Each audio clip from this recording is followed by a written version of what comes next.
Halo, ketemu lagi di Offside Duo hari Selasa, di mana kita baru saja melewati weekend yang indah, kecuali buat fans MU ya, maksud gua, karena akhirnya kita setelah jeda liga sejenak, tapi juga kemarin kita mungkin sebagai penonton timnas dipuaskan dengan hasil-hasil timnas yang kemarin membuat kita peluangnya lolos makin besar.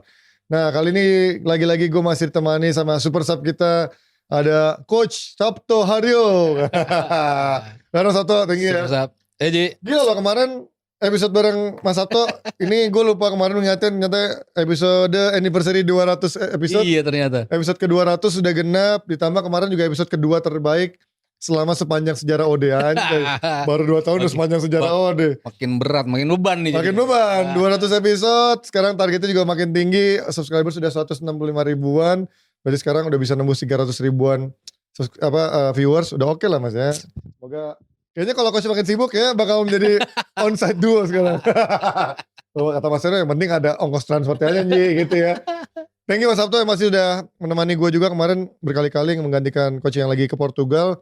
Dan kemarin memang momentumnya juga lagi rame banget abis timnasan, dan sekarang pun gue juga pengen sedikit mengupdate karena kita setelah kemarin kualifikasi Piala Dunia menuju Maret besok masih ada satu kompetisi yang mungkin bisa dibilang penting gak penting, ada yang bilang penting, ada yang bilang gak penting, ada yang bilang kita harus juara dulu. Mungkin Mas Aryo termasuk yang kesana, kita harus juara dulu, tapi satu sisi dengan sekarang squad yang turunkan, apakah juara menjadi hal yang realistis atau memang menjadi prioritas atau tidak.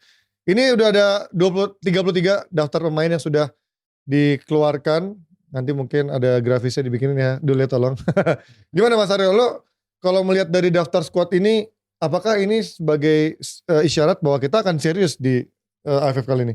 Atau justru kita ya memang cuma syarat eksperimen untuk memberikan potensi baru untuk menuju timnas senior? Kombinasi sebenarnya Ji ya. Okay. Kalau kita bicara pemain yang dipanggil, ada juga beberapa pemain kita yang sudah tampil di timnas senior. Ya. Bahkan ada yang tampil abroad juga kan. Ya. Ada pemain-pemain yang dipanggil.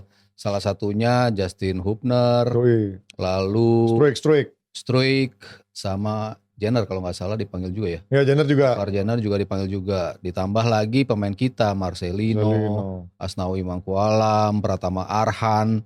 Itu pemain-pemain yang kalau kita bicara di timnas senior capsnya udah banyak semua gitu kan. Betul. Artinya walaupun mereka masih masuk di bracket U22 karena kan memang targetnya pemain-pemain U22. Cuman kayaknya akan ada beberapa pemain yang usianya lebih daripada U22. Ya. Dan kalau gue kan sebetulnya pengen lihat gap antara pemain-pemain kita yang tidak abroad dengan yang abroad itu kan makin mengecil ya. Kita kan pengen kapan nih tim kita bisa ngedeketin gapnya nih. Sementara kan kalau kita manggilin dari luar terus kan kesannya kan jaraknya jauh gitu. Betul. Dari sisi kualitas. Berapa kali di lapangan kan kita lihat kualitasnya memang terlihat jauh gitu. Tapi kan gue pengen juga pemain tuh ada yang ngetok pintunya abroad juga kan. Biar bisa akhirnya pemain-pemain kita yang tampil di sini ataupun pemain kita yang tampil di luar tapi pemain lokal itu bisa naik gitu dari sisi kualitas berkat pengalaman yang mereka lakoni di beberapa event. Kalau gue pribadi sih, walaupun banyak yang kontra juga, buat apa sih masih mikirin Piala AFF? Kalau gue pribadi, ketika lo tampil di sebuah turnamen, ya lo juara lah. Itu kan udah menjadi hal yang lumrah lah kalau kita terjun di sebuah turnamen, ya kita pengennya juara. Dan Pak Erick Thohir kan juga bilang, kita akan memberikan yang terbaik. Itu kan multitafsir ya. Orang bilang langsung diklaim sama salah satu stasiun TV bilangnya targetnya juara. Waduh. Karena kan terbaik memang juara. Itu kan bisa aja sebetulnya betul. Walaupun gak keluar target juara. Tapi kan kalau bicara yang terbaik ya itu adalah juara. Kecuali kan dia ngomong seperti kita di Piala Asia U23 yang penting lolos grup. Itu kan ada targetnya gitu. Betul. Yang Sintayong bilang yang penting semifinal. Ada target yang realistisnya itu seperti apa atau yang terucap seperti apa gitu. Tapi kan kali ini cuma dibilang yang terbaik. Tricky dong berarti kan? Memang tricky gitu. Sementara banyak yang bilang, Pak Erick Thohir gak bilang kok kita harus juara gitu kan. Banyak yang bilang seperti itu juga gitu. Cuman kalau gue pribadi, ya balik lagi gue pengen, masa gue sepanjang gue menjadi wartawan dan penonton gue gak pernah sih ngeliat kita mengangkat trofi yang melabeli kita sebagai yang terbaik di ASEAN gitu. Jadi kan lebih valid lagi kita udah bicara Asia, tapi memang kita menjadi raja di ASEAN juga gitu. Jadi ya klop lah antara sebutan kita sebagai yang sudah step up ke level Asia, tapi giliran kita tampil di ASEAN, ya kita juara juga dengan pemain-pemain yang majority adalah pemain-pemain muda. Jadi ya gue seneng sih melihat komposisi yang dipanggil, lalu penunjukan lagi-lagi STY, karena memang Indra Syafri kan sedang mempersiapkan di U20-nya nanti kan, makanya lebih difokusin ke Sintayong untuk ngambil tim U22 ini. Nah ini kalau ngeliat dari line up yang ada kan ada kiper Cahya Supriyadi, Dava, Erlangga Setio, Ikram, Al-Ghifari. Ini menurut lo siapa mas yang akan jadi kiper utama nih? Kan kalau kiper paling gampang bisa ditebak nih. Atau justru ini karena sama kuatnya lo bingung juga nih ngeliat nih.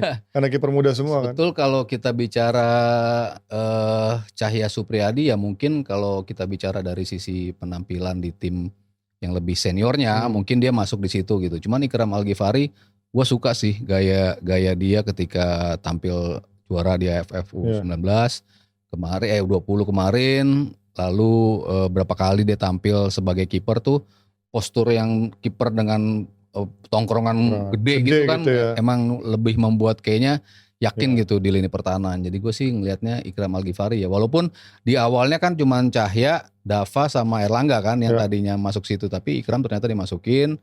Suatu bukti juga bahwa ya ini dianggap kiper yang bagus gitu oleh Sintayong. Jadi kalau gue seneng dia tuh untuk nge-build up juga lumayan, untuk refleks dia juga bagus, dan posturnya itu yang cukup oke untuk bola-bola atas. Jadi kalau gue ngeliat sih Ikram ya sebagai kiper yang gue pengen dia jadi starter. Sementara di backnya ini gue menarik sekali menunggu Kadek Arel ya, karena ini back yang benar-benar modern banget, juga bisa build up, bisa juga rajin ngegolin di kotak penalti buat bola-bola mati. Dan juga ada, tapi kok Iqbal kok gak ada ya mas? Apa cedera atau gak ada emang? Iqbal kemarin dipanggil sih, ada Iqbal di sini kayak gue nggak ngeliat namanya ya si Iqbal Gujangge ya. Kemarin sih sempat ada namanya Iqbal Gujangge ya, tapi ya, harusnya sih karena dia menurut gue tandem yang udah cocok gitu karena sama Kadek Arel kan. Ya. Cuman kalau untuk lebih ketenangan sih emang Kadek Arel sih. Kadek Arel lebih tenang, apalagi kan emang ada juga Ferrari di situ. Ada Justin Hubner, ya Robby Darwish juga cukup oke. Kalau kita bicara di lini belakang sambil ke tengah sedikit. Jadi ada pemain-pemain yang secara kualitas menurut gue cukup oke lah untuk dijadikan pemain-pemain yang di entah posisinya nanti 3 back atau komposisi 4 back, ya nggak tahu nanti Sintayongnya ingin tampil seperti apa gitu. Cuman Kadek Arel ya jelas menurut gue salah satu yang paling step up ya kalau kita bicara dari U20 yang tadinya mungkin Komang Teguh kan yang Komang Teguh itu. Malah sekarang udah nggak nggak masuk timnas lagi ya. Tapi kayaknya Kadek Arel di beberapa pertandingan di U20-nya emang menunjukkan konsistensi, leadershipnya dia juga kelihatan Ji. Kalau Donitri kan emang kaptennya gitu, cuman Kadek Arel juga terlihat sebagai commanding defender di belakang. Jadi menurut gue salah satu pilihan yang pas juga sih kalau Kadek Arel menjadi salah satu starter, entah itu bareng Ferrari atau Justin Hubner kalau posisi 3 back ya. Gue nyari di Google tadi juga nggak dapet nih ada artikel soal Iqbal Gujangge, kayaknya antara masuk nggak masuknya bahkan nggak ada artikel yang memberitakan. Tapi gue juga nanti abis kita tayang ini juga pengen cari tahu ke teman-teman kita yang jurnalis mungkin ya, kenapa dia nggak ada dalam daftarnya, apakah mungkin dia masih wait and see, apakah dia absen karena alasan pribadi atau mungkin juga cedera di sana. Sementara di tengah ada Arkan Fikri yang juga pernah memperkuat timnas senior juga. Kemudian ada siapa lagi yang senior? Marcelino, Ivar Jenner. Sisanya memang nama-nama yang memang masih secara caps masih awam semua ya, masih hijau semua bisa dibilang ya. Yang dibilang junior, Zainuddin Faris kan juga cukup bagus ya, tampil di posisi junior. Lalu ya Arkan Fikri kan kalau saya pernah dengar wawancara siapa ya, lupa dah, Sandy Walsh atau siapa, disuruh milih pemain muda yang paling potensial yang menurut lo secara kualitas, dia nyebut Arkan Fikri. Skillnya emang sih individual skill.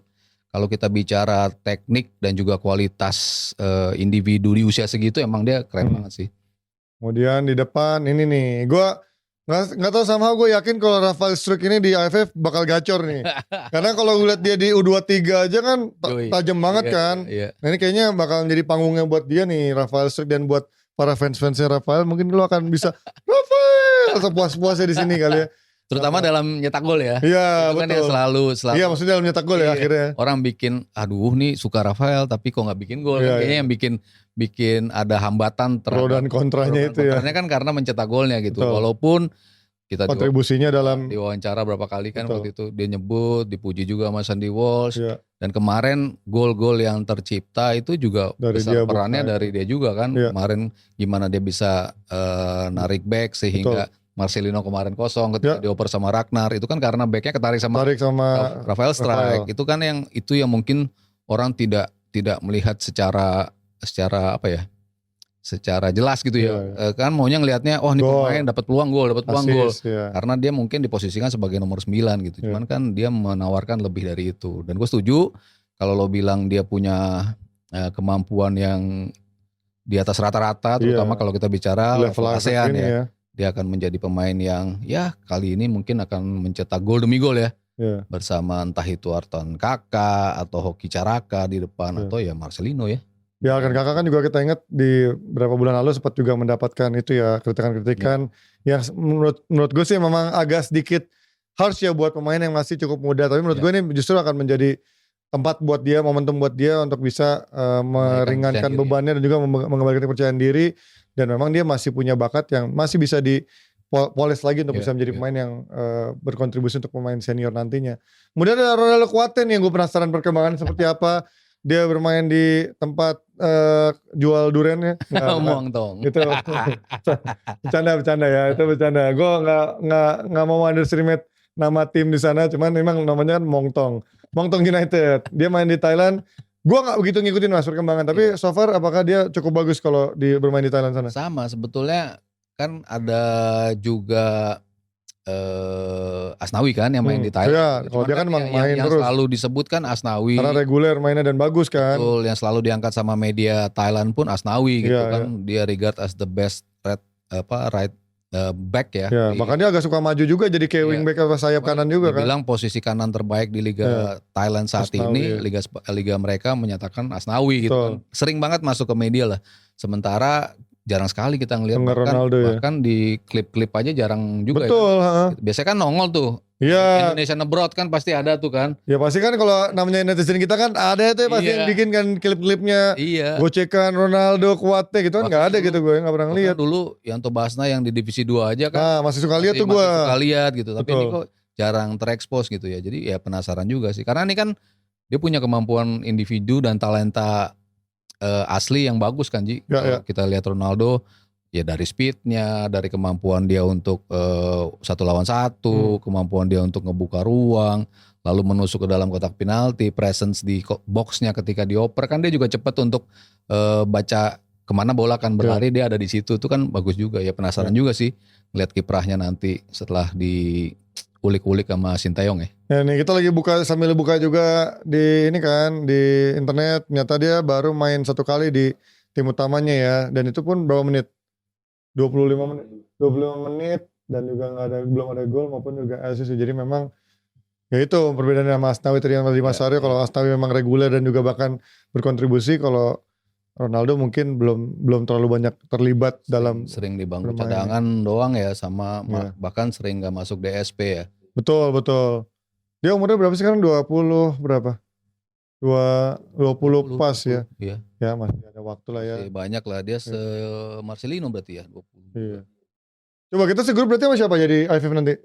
Grupnya setahu gue agak gampang kan? Agak gampang, Myanmar, Vietnam, Filipina ya. Vietnam dong ya agak lumayan ya. Tapi Vietnam yang udah bukan Park yang itu kayaknya nggak susah gitu. Vietnam yang sekarang bukan Vietnam yang kemarin. Myanmar, lalu lawan. Berarti lolos grup pasti menurut gue udah pasti nih harusnya ya, tanpa meremehkan dengan squad kita dan juga pengalaman kita yang sekarang udah berkembang dengan adanya pemain-pemain dari luar dan juga bermain abroad juga, harusnya kita justru yang bikin tricky kan semifinalnya tuh. Nah itu ketemu Thailand, Malaysia. Berarti kita antara ketemu Thailand atau Malaysia, terus di grup lainnya itu kan Thailand, Malaysia, Singapura kan 2 tim itu kan. Thailand, Malaysia, Singapura. Oh iya. Itu kan bikin Singapura dengan Ahmad family-nya ya. bikin ribet kita selalu kalau semifinal kan. Kemarin tuh kalau nggak salah yang U17 ya, AFF U17 tuh yang kita kalah sama Filipina. Kalah sama Australia di final. Timnya Novarianto. Oh iya. Itu kan semifinalnya kan ketemu Vietnam apa Thailand ya? Itu Malaysia. Itu pun sulit juga gitu loh. Pas ketemu cuman menang 1-0 karena ya tim-tim ini kalau ketemu Indonesia kan kayaknya double ya untuk dari sisi semangat, determinasi.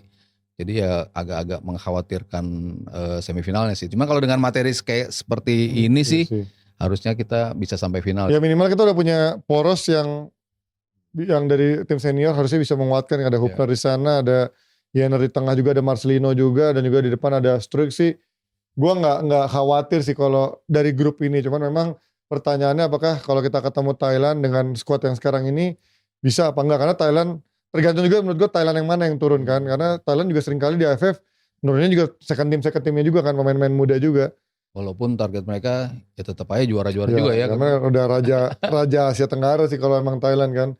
Ya, tapi gue setuju sih. Gue juga pengen lihat, tapi memang menurut gue kalaupun gagal bukan sebuah aib, bukan sebuah sesuatu yang memalukan, karena menurut gue dengan squad seperti ini udah menjadi tanda sebenarnya memang ini bukan prioritas, justru emang menjadi ladang buat para pemain muda yang tadi juga bermain banyak di Liga 1 untuk membuktikan mereka juga layak untuk bisa dipantau untuk bisa menembus tim senior nanti yang sekarang udah gemuk banget dari sisi competitiveness-nya ya. Iya, karena dari sana kan nggak mungkin datang. Iya, dari betul. luar nggak mungkin datang.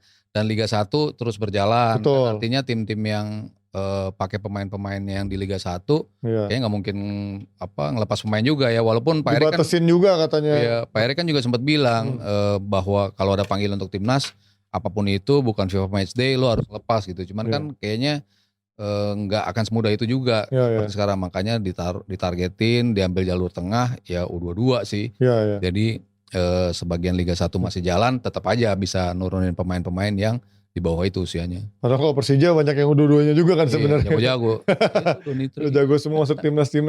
Oke, itu dia dari AFF, masih cukup panjang memang menuju tanggal 9 Desember pertama kali kita akan bermain menghadapi Myanmar dulu. Terus kemudian akan melawan Laos, sudah pasti 6 poin ya, anjay sombong banget gue ya. Enggak boleh sombong. Cuman ini kalau Laos di GBK lagi kan. Kualitas kita ya lawan Laos di GBK. Pertama kita main tanggal 12 Desember di GBK. Kemudian main lagi di GBK enggak ada. 21 itu lawan Filipina. Berarti yang lawan paling berat itu adalah Vietnam di 15 Desember away. Oke, ini ya itulah kita lihat. Ya feeling gue kita berarti semifinal akan ketemu Malaysia kayaknya sih. Malaysia ya kayaknya. Tapi Malaysia berarti sekarang udah lebih bagus ya regenerasinya dibanding Singapura ya? Iya, kemarin U17-nya gue bilang dari sisi game plan lebih rapi sih sebenarnya. Malaysia bagus, depannya bagus, backnya juga bagus, dari sisi main juga cukup rapi. Ya gue ngelihat sih ya untuk level ASEAN ya, bicara level ASEAN, ya dia lumayan oke lah, lumayan stabil. Ya mereka sekarang lagi memantau kita semua ya, karena kita sudah akan berjuang di kualifikasi Piala Dunia pada bulan Maret nanti ya. Dan peluangnya makin besar untuk lolos. Mereka cuma bisa live reaction. Betul sama kalau misalkan kita maju mensupport, kalau kita kalah nyinyir gitu. Terutama Malaysia ya. Oke, kita akan pindah dari timnas, kita akan pindah ke Eropa dulu karena ini juga di midweek ini akan ada Liga Champions, tapi gue mau update dulu dari hasil Liga Inggris kemarin di mana Liverpool ini anjir nggak ada matinya nih tim. Gue bingung padahal tuh menit berapa sih akhirnya nyamain kedudukan ya? 60-an kalau 65 kan 65. Tuh 65. Gue pikir tuh udah menit 60. Kayaknya susah nih. Oke, kalau nggak pas dia habis golin pertama salah, udah nih kayaknya selesai nih 2-2 gitu kan. Taunya 3-2. Gue mikir kalau ini gagal dia menang, menurut gue itu momentum yang ternyata Liverpool belum sebagus itu gitu karena dan ini akan masih menjadi tahunnya City. Tapi ternyata dengan dia menang ini gue jadi kayaknya berat juga nih City kalau 8 poin dengan Rodri emang udah dipastikan hampir akhir musim dia baru bisa balik kan. Dan Coach Justin pun juga pernah bilang dibanding Arsenal dia justru lebih percaya Liverpool yang akan menjadi title contender dan bahkan dia nggak kaget kalau Liverpool yang juara. Gimana Mas lo ngeliat Liverpool kok bisa sebagus ini? Gue nggak ngerti deh. Maksudnya permainannya gue bilang bagus tapi kan sebenarnya dia ada celah-celah juga, dia kebobolan juga, dia juga suka late response juga, tapi somehow dia bisa menang-menang juga pada akhirnya. Iya, kebobolannya tapi nggak banyak juga kan. Ya, ini termasuk kebobolan 8. Stabil 8. Paling sedikit ya, emang Van Dijk lagi on fire banget sih. 1 digit ya dibanding yang lain terdekat ya Arsenal 12 dan mencetak golnya pun masih kalah sama Spurs memang. Spurs kan 27 ya. Iya, tapi Spurs agak blow on aja. Kebobolannya nggak penting. Terlalu naik turun kalau Spurs. Ya ya gue sih seneng sih kalau lihat Liverpool ada di posisi ini. Mengejutkan karena kan gue nggak pikir Arne Slot punya kemampuan untuk bisa menggantikan Klopp dengan semulus ini, Ji. Iya. Maksud gue pikir akan ada ini. Cuman ya harus diakui Liverpool kebantu jadwal juga. Kan dia memang belum bertemu tim-tim yang bisa dikatakan besar lah ya. Kalau kita bicara streak yang di awal-awal, dia cuma ketemu ya United lah ya. Mereka menang, lalu lawan Chelsea mereka akhirnya bisa menang 2-1. Lalu lawan Arsenal kan imbang ya mereka. Liverpool Arsenal imbang yang live reaction-nya Hanif itu ya. Iya, Liverpool Arsenal tuh imbang juga gitu. Sementara ya ini momentumnya nanti baru ketemu City. Minggu ini ketemu City yang menurut gua itu tuh preview hari Kamis tuh ya. Iya, itu juga ya bisa jadi momentumnya beralih ke City nih ketika City ya masa sih 5 kali betul. Nah itu momentumnya tuh kalau City menang tuh ya. Ya kalau City menang ya akhirnya terpangkas menjadi 5 dan 5 itu kan ya dikit lah, 2 pertandingan. Ya kalau kita bicara dan apakah Liverpool setelah akhirnya mengalami gangguan, kekalahan, apakah bisa bounce back lagi? Ya itu kan yang bisa menjadi pertanyaan karena kan sudah tidak ada FIFA Matchday lagi kan. Betul. Sebelum ini kan itu FIFA Matchday yang bikin mereka agak sedikit goyah gitu. Tapi ya gue seneng karena dari sisi permainan mereka tuh yang utama adalah mereka bisa cepat bounce back dari sisi mereka kebobolan, mereka balik untuk bisa nyetak golnya tuh durasinya tuh nggak butuh lama gitu, nggak butuh extra effort, nggak butuh apa ya bisa dibilang hal yang mengganjal mereka untuk bisa mencetak gol yang penyama kedudukan. Mereka bisa balikan itu dalam waktu yang cukup cepat. Nah itu yang gue rasa menjadi salah satu hal di mana Liverpool bisa sestabil ini. Karena kan selama ini kan dulu mereka ketika tertinggal, khususnya contohnya kayak lawan si Forest, ketika tertinggal nyutain peluang, akhirnya nggak bisa gol dan mereka kalah. Frustrasi itu kan terlihat gitu. Tapi sekarang ketika mereka kebobolan, mereka bounce back-nya tuh cepet. Terus ketika mereka bisa mencetak gol, upaya untuk mencetak gol lagi itu datang terus dan mereka bisa cetak gol. Killing the game-nya tuh kita bisa melihat Liverpool melakukan itu. Lalu yang membuat mereka stabil ya jelas kalau kita bicara tengah ya Gravenberch itu kan pemain yang itulah missing puzzle yang tadinya kita nggak berpikir sebagai fans Liverpool bisa cepat. Iya ternyata ada di situ orangnya di dalam dan itulah yang bikin Liverpool transisinya bagus karena progression bola dia ke depan dulu sama Endo tuh kan ketahan mulu kan. Ketika dapat bola kiri kanan depan belakang tapi Endo jagonya kalau di GBK doang nggak bisa progres ke depan sementara Gravenberch tuh langsung begitu lo intercept lo langsung kirim bola ke depan dan barang itu jadi gitu sama striker di depan ditambah lagi ya Jota di awal musim luar biasa ketika dia abis itu cedera Nunes pun ya ngasih kontribusi juga entah itu berupa assist entah itu gol walaupun tapi salahnya sih menurut gue on fire dan yang utama salah kan gue udah sempet agak-agak frustrasi ya di tahun kemarin di mana ini pemain nggak bisa menjadi pemain yang terus-terus diharapkan untuk mencetak gol terus-terus diharapkan untuk menjadi pembeda gitu tapi sekarang dia balik lagi ketika bola datang ke dia bisa membuat peluang itu menjadi gol kan tadinya jarang banget bola-bola ajaib dia kan dulu kan banyak ya tapi habis itu sempat hilang nah sekarang balik lagi tuh tadi yang sentuhan jadi 2 sama kan siapa yang kira sih bola kayak gitu gila disentuh kayak gitu doang menjadi gol gitu terus eksekusi penalti di musim kemarin musim sebelumnya banyak banget penalti yang diblok ketika salah nembak tapi sekarang dia secara konsisten bisa cetak gol lagi jadi beberapa aspek yang menurut gue bisa bikin Liverpool seperti itu tanpa Alisson ternyata Kelleher bisa step up ya kan tapi karena peran Van Dijknya gila sih karena Van Dijknya lagi nyaris mistake lah ya ini baliknya dia 3 tahun 4 tahun lalu kali ya bisa gue pikir dia akan terus menurun setelah tahun lalu dan juga 2 tahun lalu kan tapi malah sekarang naik lagi kurvanya naik lagi sama Konate rapi sama siapapun dia rapi kadang-kadang sama Kwanza rapi even sama Joe Gomez bisa rapi sama kanannya kadang-kadang juga Bradley juga taruh kanan bisa sama Tsimikas juga tetap aja gitu kuat dengan baru kebobolan 8 ini menurut gue ya jawaban memang solid-solidnya belakangnya ini kan Robertson ya balik tapi kalau gak ada Robertson ternyata Tsimikas masih bisa juga bagus juga gitu. Makanya dia sering dipakai juga karena kontributnya dalam hal yang berbeda. Lalu tengahnya ya 3-nya udah ditemuin sama Slot dengan yang tadi gue bilang Gravenberch. Di depan Luis Diaz lagi oke juga.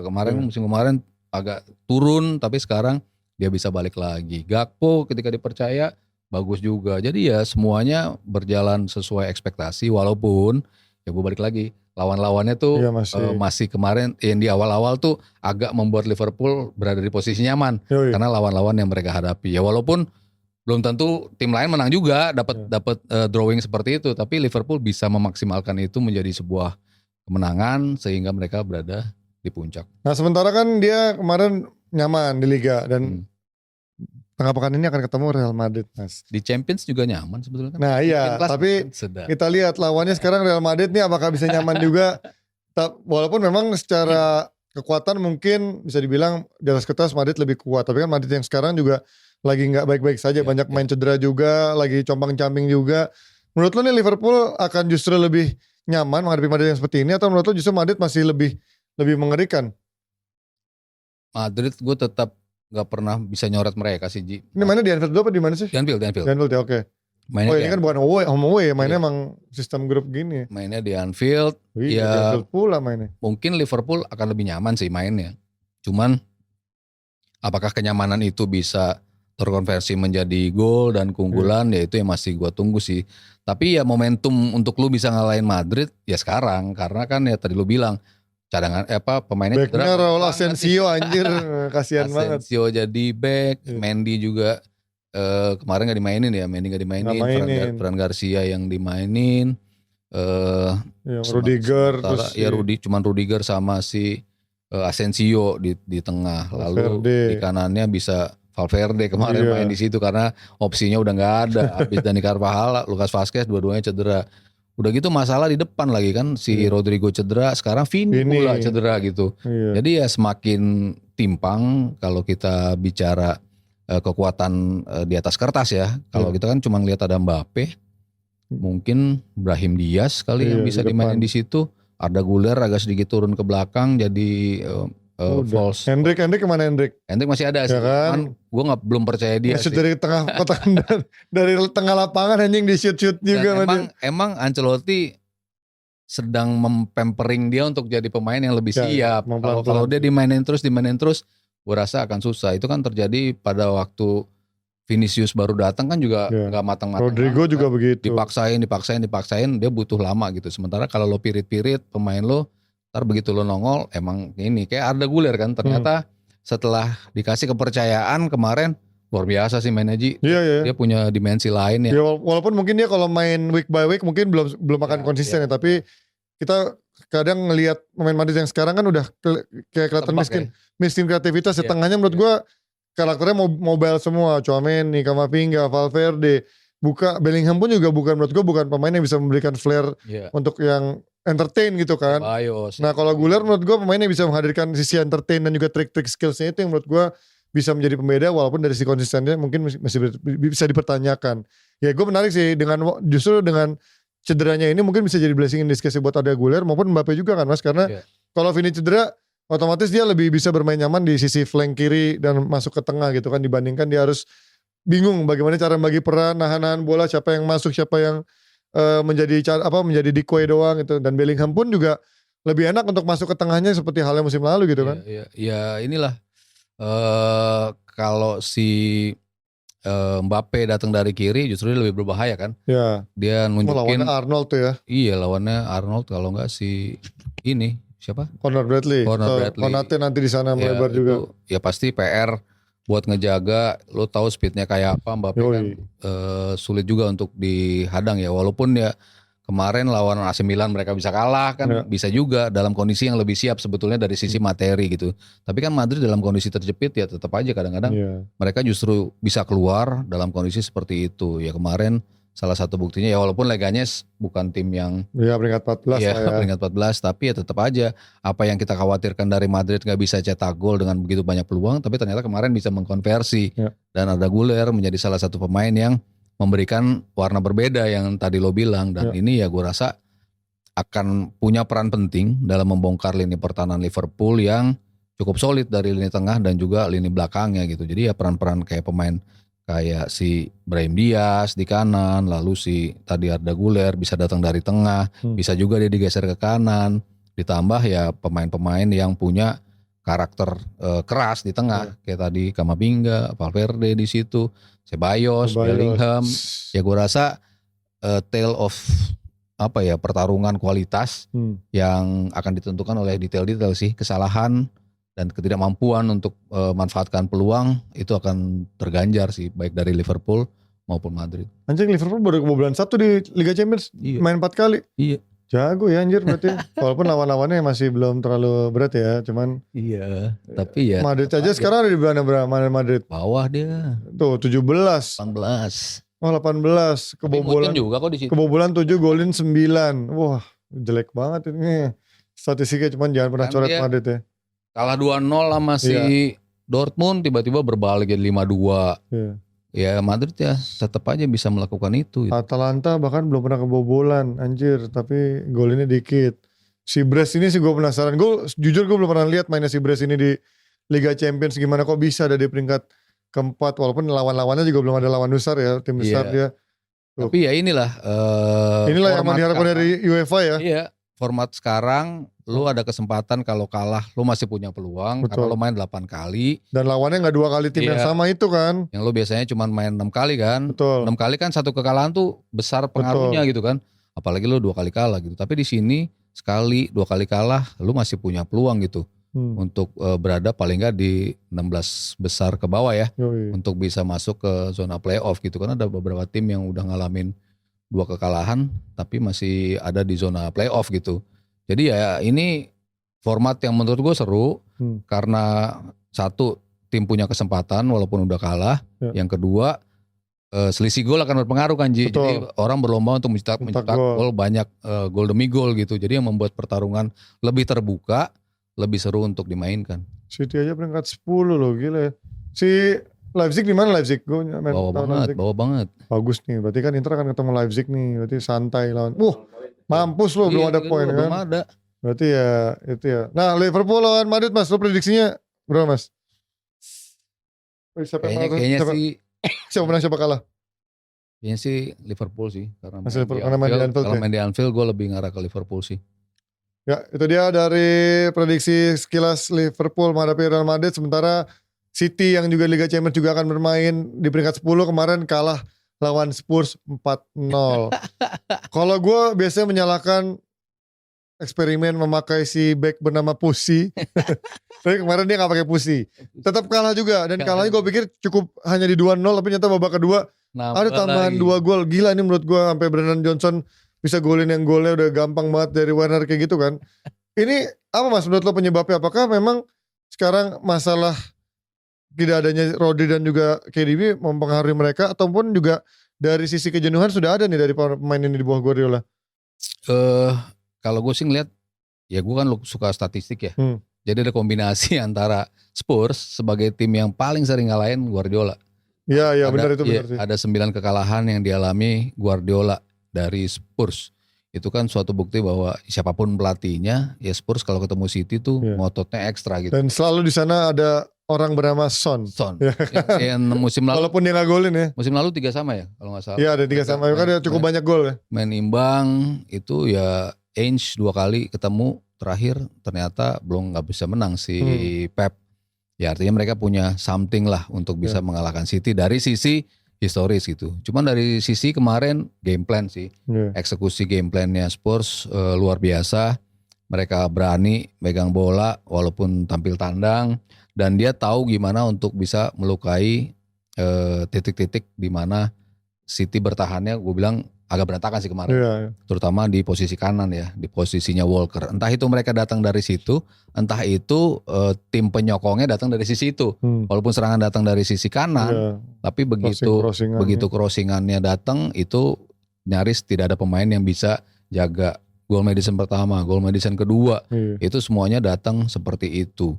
Lalu terakhir si Timo Werner pun seperti itu kan, datang juga dari sisi itu. Johnson. Emang jarak yang kejauhan antara Kyle Walker dengan Rico Lewis yang ada di tengah, ternyata absennya Rodri jelas, tapi absennya pengganti Rodri, Kovacic ternyata krusial juga pengaruhnya. Orang bilang Kovacic it's a big joke kan kalau Justin bilang untuk City, tapi ternyata pengaruhnya sebesar itu juga ketika lo nggak punya pemain yang tipenya petarung seperti Kovacic dan punya intelijensi bermain yang seperti dia, lu naruh 2 pemain di situ, salah satu. Gue pikir tuh kemarin Stones akan sedikit lebih maju loh dengan Walker akan jadi back tengah ya.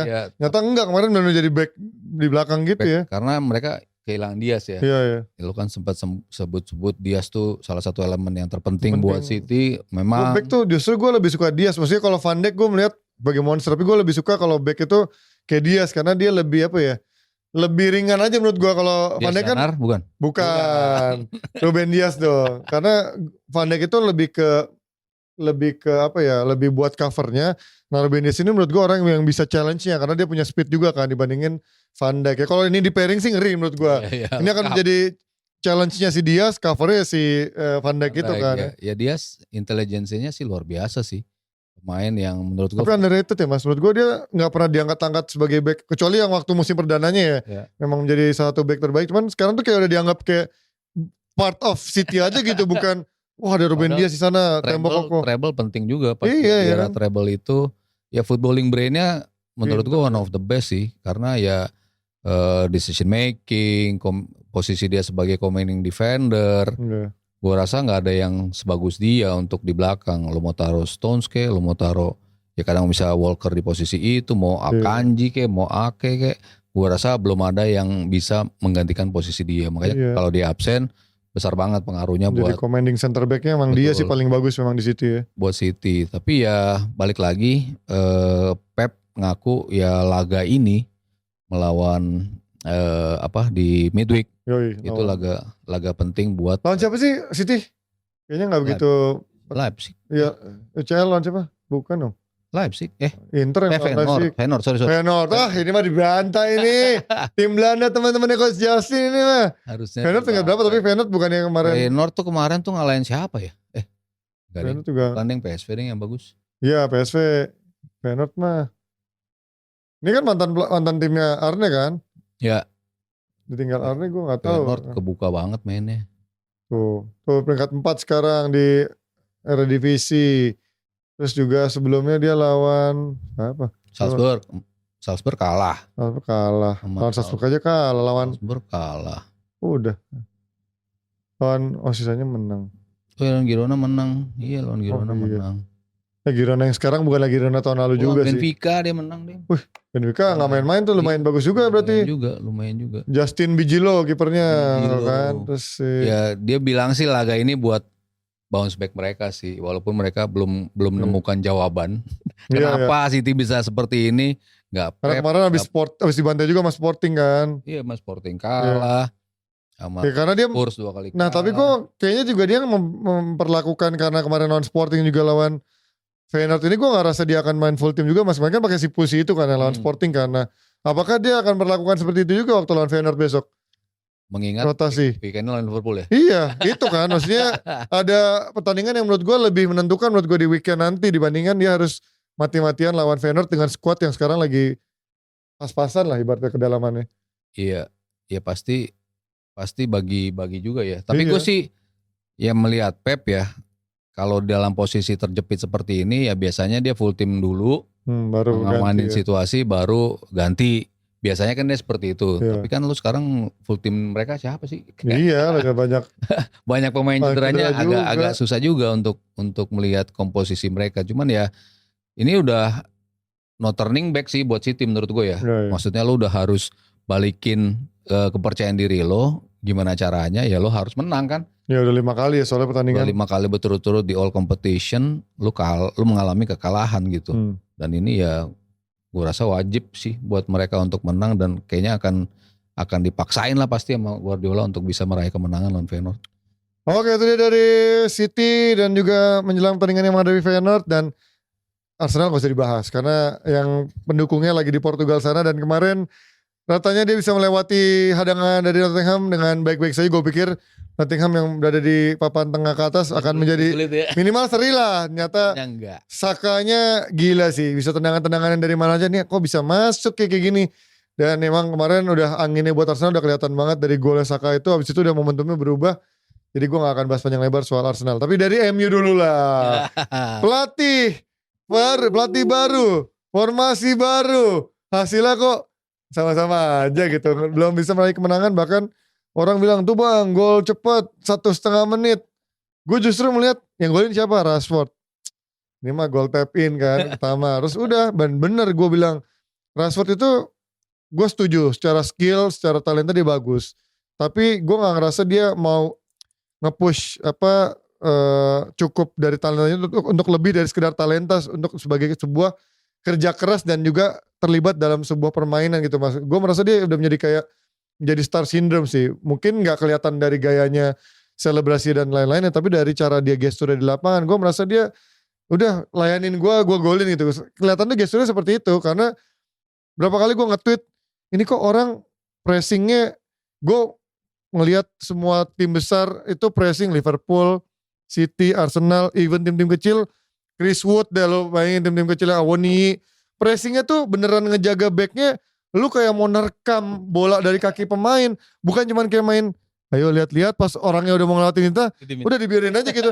Si anjing nih orang mau ngapain sih, main kucing-kucingan orang-orangan sawah apa gimana? Nah, masih kerenan strike ya untuk pressing. oh jauh mas. Nah ini gue akan mengangkat topi buat Rafael Struijk di sini, dari kerja keras, keterlibatan. Rashford gak ada apa-apanya sama Rafael Struijk dari sisi keterlibatan game. Tapi kalau dari sisi talenta ya Rashford gila lah. Makanya mungkin gue melihat Amorim masih pengen tahu nih seberapa bisa dia memeras dari seorang talenta Rashford. Tapi masa iya sih dia gak bisa ngelihat dari gestur di lapangan, pelatih yang katanya akan memeras pemainnya bekerja keras. Masa dia gak ngeliat mainnya gak kerja keras di lapangan gitu ya? Iya, ya lu kan bisa dibilang lu punya something yang digaransi oleh Rashford, yaitu ketika lo dapat peluang lo bisa cetak gol. Dibandingkan Højlund, dibandingkan Zirkzee. Kalau gue sih ngelihatnya Rashford tetap punya kemampuan, kalau lo disuplai, lo akan bisa do something gitu. Kemarin kan supply-nya bisa dibilang gak terlalu banyak buat dia. Terutama yang bola-bola khasnya dia. Bukan lagi sebagai winger di mana dia harus banyak berlari, tapi presence-nya di dalam box nggak ditawarkan oleh winger-winger dari United. Ya mungkin itu bisa jadi dua hal yang bisa diadres sama Amorim. Apakah tetap memainkan Rashford berkat apa yang bisa ditawarkan di dalam kotak penalti, tapi sisi negatifnya dia nggak bisa involvement di gamenya, terutama dalam transisi sebagai defender pertama untuk bisa menjaga lawan untuk build up. Karena dari situ gue masih melihat United yang sama dengan era Ten Hag dalam sisi transisi, terutama dari menyerang ke bertahan. Lubang di tengahnya tuh masih banyak banget. Kemarin terekspos banget sama Ipswich. Dari sisi statistik, gue harus akuin bahwa harusnya Ipswich yang menang sih. Dia kan, kita bicara jumlah shots yang mereka tembakan, on target yang mereka buat, savesnya Onana yang begitu banyak, itu kan sebetulnya menunjukkan ya lo masih ada di bayang-bayang Ten Hag dari sisi bertahan nih. Ini mirip Ten Hag awal-awal ya, bagaimana transisinya gampang banget ke expose, terutama dari sisi tengahnya bypass gitu aja kan. Tapi kan ya kita harus kasih benefit of the doubt buat Amorim untuk memilih pemainnya. Kemarin kan masih pemilihannya out of the box juga ya. Maksudnya Eriksen sama Casemiro. Lalu si Mazraoui ditaruh di belakang ya. Iya, bek kanan tengah di RCB.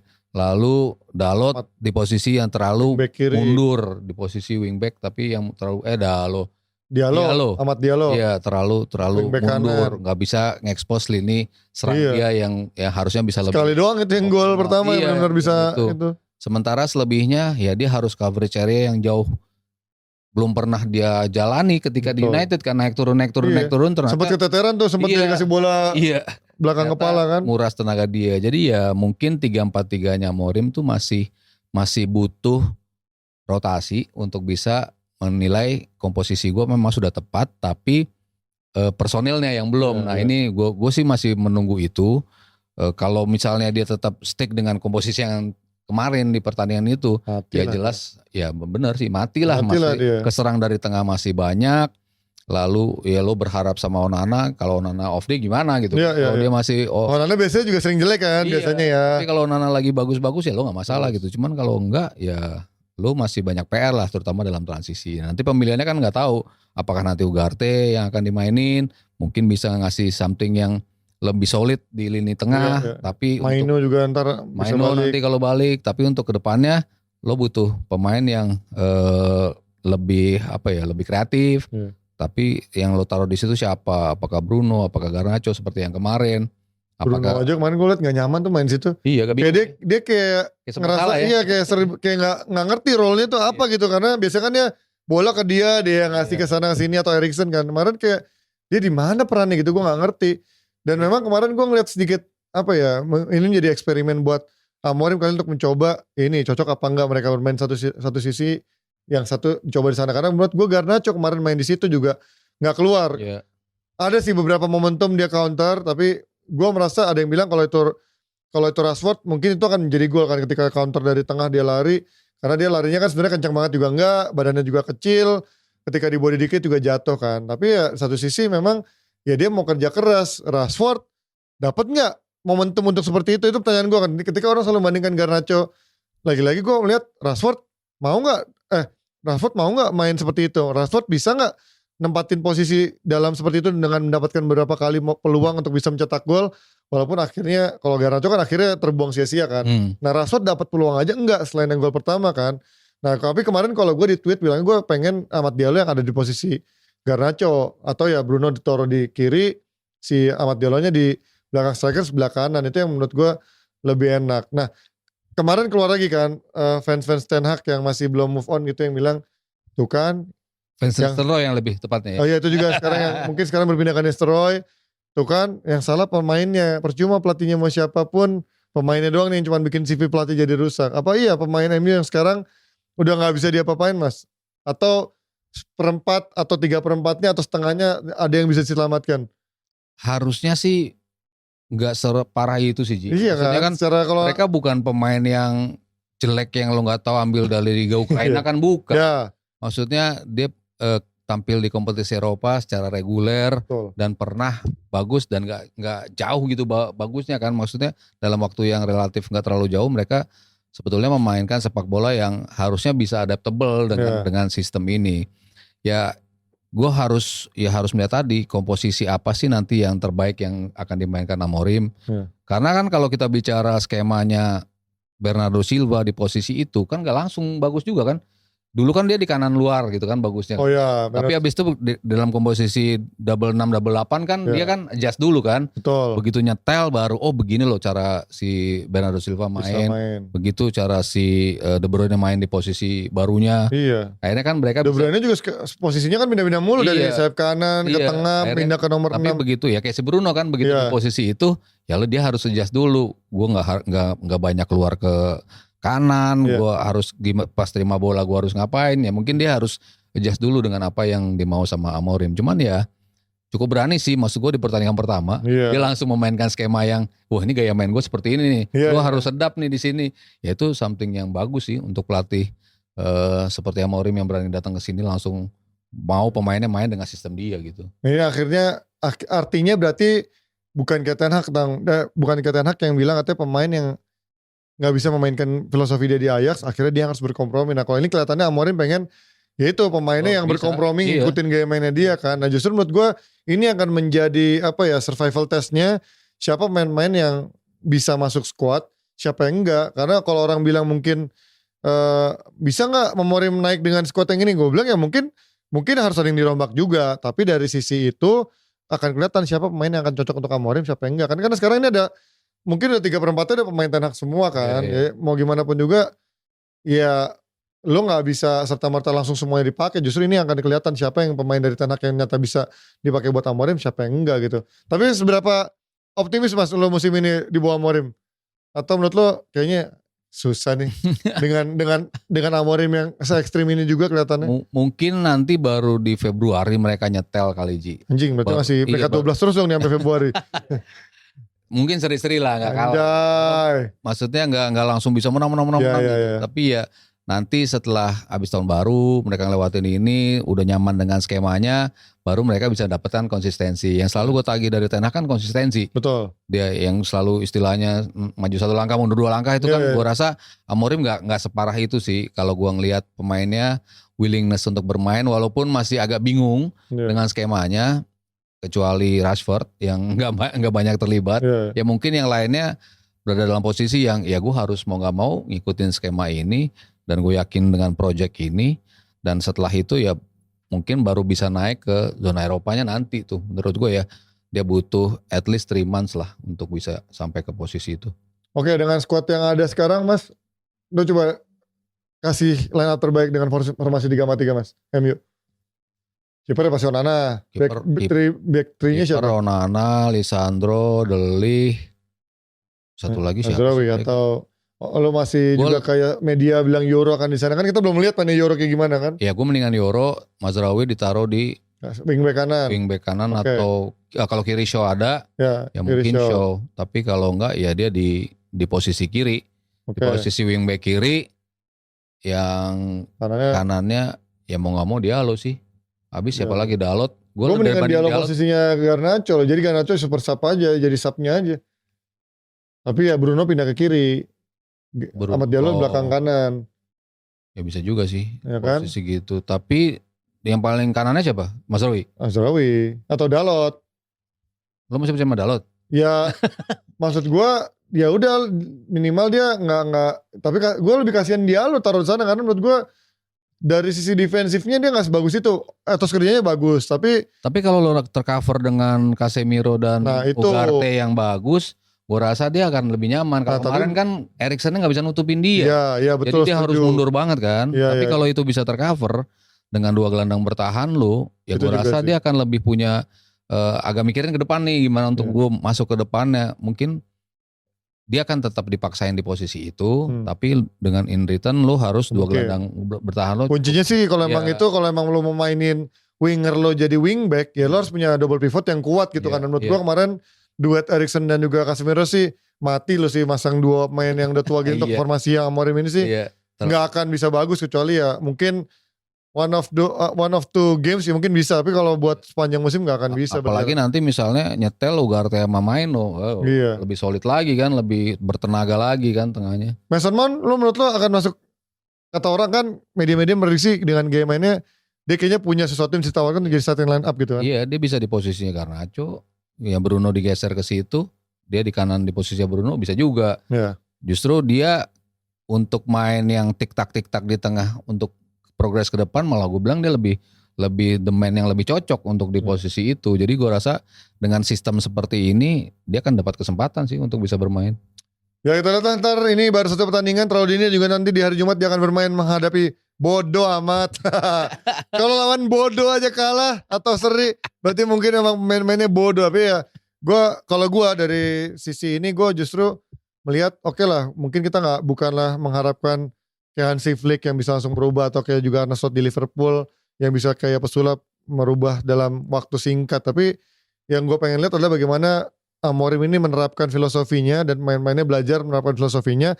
Dan yang penting itu gak usah sesumbar lah. Kalau emang lu belum kemana-mana tuh gak usah sesumbar. Mengakhiri City lah, mengakhiri Liverpool lah, kita beginilah. Ini belum tahu teritori lu. Iya, atau kita bilang we are on the track segala macam. Anjir, on the track pale lu dud. Hanya karena 2 trofi yang gue terbanyak setelah City. Nah itu menurut gue iya itu benar secara data. Tapi kan trofi apa dulu yang lo dapetin gitu kan. Ya kita lihat nanti pertandingan berikutnya. Dan juga nanti kita akan preview menjelang weekend depan juga pada hari Kamis besok. Terakhir kita sedikit lewati Serie A. Juve Milan seri.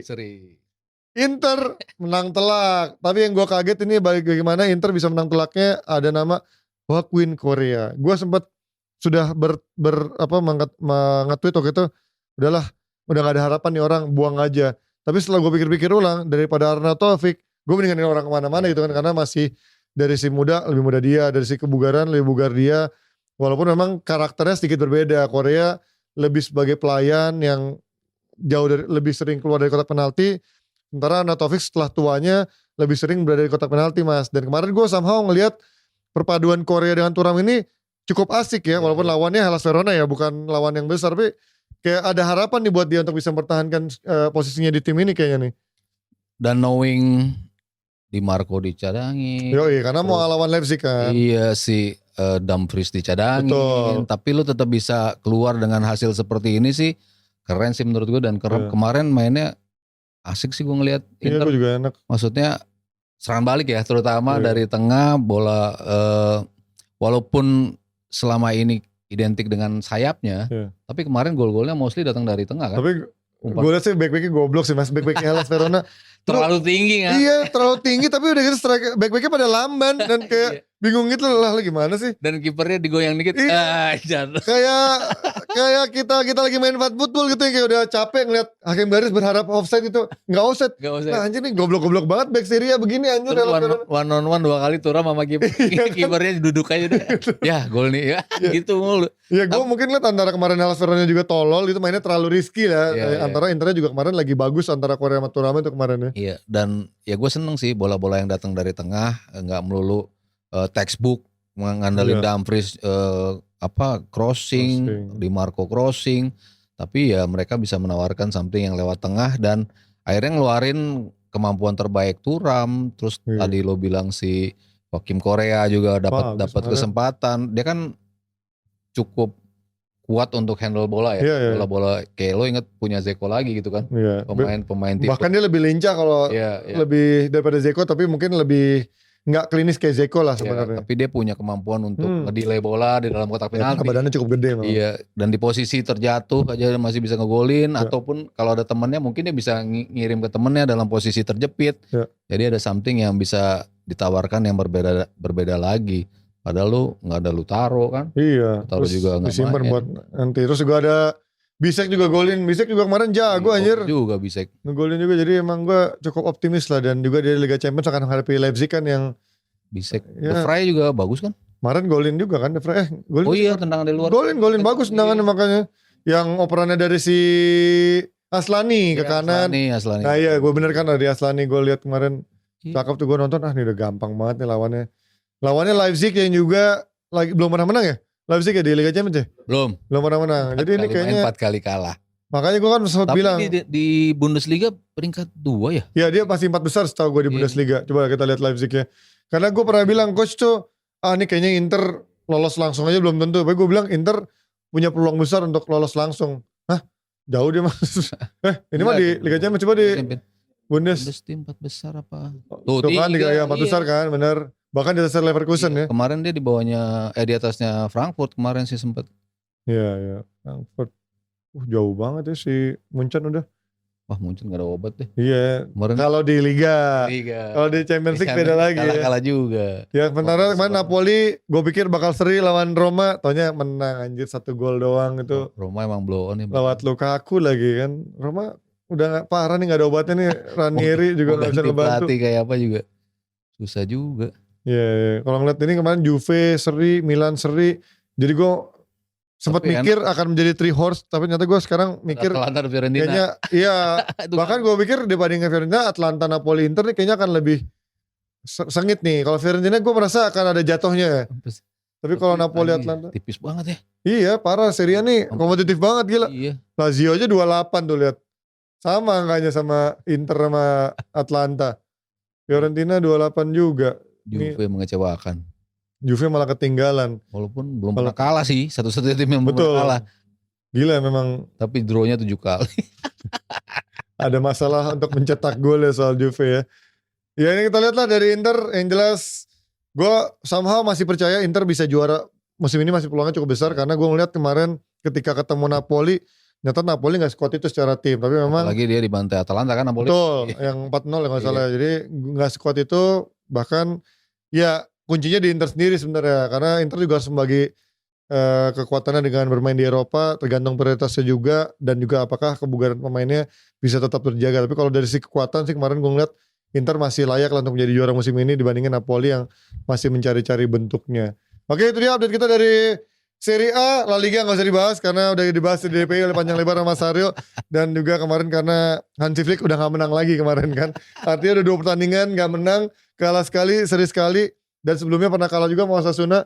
Jadi udah 2 kali kalah, 1 kali seri ya. Jadi nyata gak sesuperior itu ya. Nyata Barcelona dan bahkan sekarang hanya tersisa 4 poin dari Real Madrid yang juga lagi compang-camping juga dari sisi pemainnya. One game in hand juga Madrid. Iya kan? Juga ya. 1 pertandingan belum main. Iya jadi masih punya kesempatan untuk mendekati lagi kalau dia menang ya kan. Oke itu dia. Barcelona akan ketemu siapa? Di mana? Di Champions. Salzburg ya? Bukan Salzburg kan tadi sih itu. Salzburg ya? Salzburg. Gue lupa dah.